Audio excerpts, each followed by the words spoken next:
안녕하세요. 하루 1시간 벽돌책 읽기의 최선문입니다. 도스토옙스키의 죄와 벌 네 번째 시간 2부 세 번째 꼭지를 시작해 보겠습니다. 지난 시간에는 자신이 계획한 살인 범죄를 저지르고 집으로 돌아와 정신분열적인 증세를 보이며 쓰러진 라스콜리니코프의 모습을 그렸는데요. 이번 꼭지에서는 쓰러졌던 라스콜리니코프가 자기 침대에서 정신을 차린 때를 기점으로 이야기가 시작됩니다. 라스콜리니코프가 침대에서 눈을 뜨니 모르는 사람들이 꽤나 모여 있었습니다. 가정부 나스타시아는 물론이고 자신이 헛소리를 해대며 등을 돌린 친구 라즈미인도 그들 중에 있습니다. 그리고 집배원이 라스콜리니코프의 어머니가 보낸 적지 않은 돈을 전해주려 있었는데요. 그는 라스콜리니코프가 쓰러져 있을 때 두어 차례나 그에게 돈을 주기 위해 방문했다고 합니다. 그리고 깨어난 지금에서야 돈을 전할 수 있게 되었고요. 집배원이 가고서 라주미인이 직전에 차용증 문제를 집주인 빠센카와 원만히 해결했다고도 이야기해줍니다. 라주미인이 그 차용증에 보증을 서주는 방식으로 처리했다고 하죠. 이것만 봐도 라주미인이 정말 좋은 사람이자 친구라는 걸 알 수 있는데요. 정작 라스콜리니코프는 이런 라주미인을 보면서 다른 생각에 잠깁니다. 바로 나스타시아와 라주미힌이 서로 짜고 자신의 범행 사실을 떠보고 있는 것은 아닌지 하는 망상을 하고 있었죠.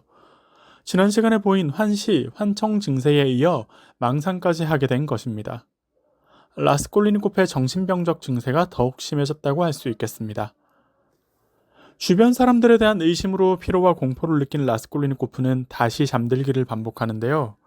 라주미히는 라스콜리니코프가 다시 잠든 시간 동안 집배원이 전해준 돈에서 아주 일부를 떼어 수완 좋게 라스콜리니코프에게 옷과 생필품 등을 장만해줍니다. 그리고 새로운 인물 의사 조시모프가 방으로 들어오면서 세 번째 꼭지가 마무리됩니다. 이번 꼭지에서는 라스콜리니코프를 둘러싼 현실적인 문제들이 어떻게 정리되었는지를 라주미힌의 입을 빌어 깔끔하게 정리합니다. 그런데 아무리 봐도 라스콜리니코프의 상태가 단번에 좋아질 것 같지는 않아 보이죠?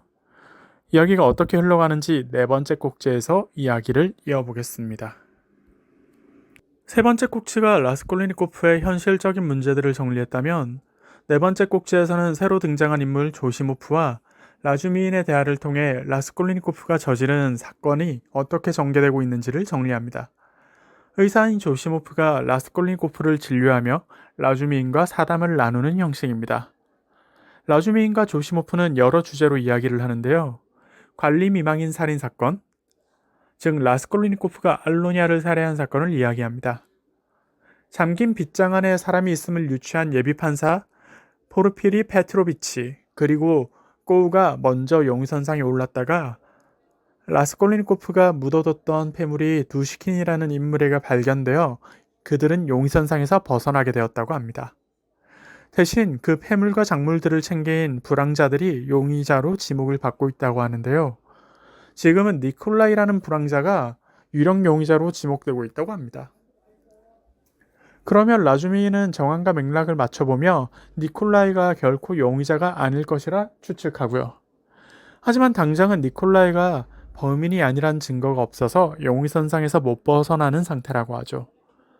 처음 말씀드렸듯 살인사건의 조사가 어떻게 진행되고 있는지를 정리해준 꼭지였습니다. 다섯 번째 꼭지에서는 또 한 번 새로운 인물 표트르 페트로비치 루진이 등장합니다. 앞서 소개한 라스콜리니코프의 동생 두냐의 예비 신랑이죠. 그는 등장부터 지나친 격식에 위험을 부리는 중년으로 묘사됩니다. 기싸움을 하듯 주변을 노려보다가 라스콜리니코프를 찾는데요.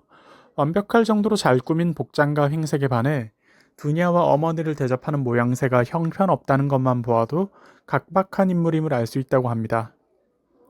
그는 등장하자마자 자기 가치관을 늘어놓습니다. 극단적인 개인주의를 표방하면서 개인이 자신의 이기심을 추구할 때 타인에게도 좋은 영향을 끼칠 수 있다고 하죠. 마치 애덤 스미스의 보이지 않는 손과 틀린 경제학 이론 중 가장 유명한 하나, 낙수 효과를 떠올리게 합니다. 낙수 효과란 대기업 중심으로 성장이 충분히 일어나면 컵에 물이 차고 아래로 흐르듯 돈이 주변으로 퍼져 경제가 전반적으로 더 좋아진다는 이론인데요. 이 낙수 효과는 실패한 이 이론으로 판명난 지 오래입니다. 지금 루진이 말하듯 개인이 이기심을 극도로 추구하면 사회 전반에 긍정적인 영향을 퍼뜨린다는 이야기는 결국 터무니없는 주장인 셈인데요. 이를 듣자 라주미인이 즉각적으로 반론합니다. 루진은 옆으로 잠시 벗어나 있게 되죠. 그러며 라주미히는 조시모프와 다시 살인사건 범인 찾기를 시작합니다. 라주미히는 거의 신들린 것 같은 추론력을 보이는데요.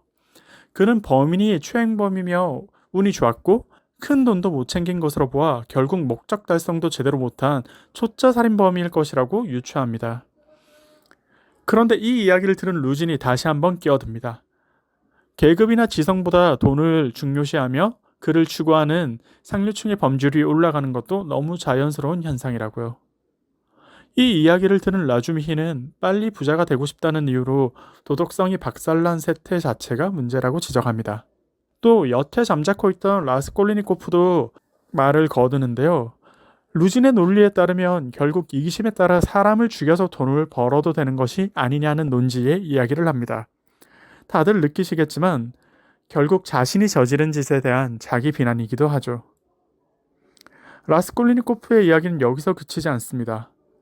두냐가 가난하기에 그 위에서 경제적으로 군림하고자 두냐와 약혼한 것이 아니냐며 루진을 몰아붙이죠. 루진도 이 이야기에는 결국 폭발하고 맙니다. 라스콜리니코프의 말을 참을 수 없는 모욕으로 들은 루진은 자리에서 일어납니다.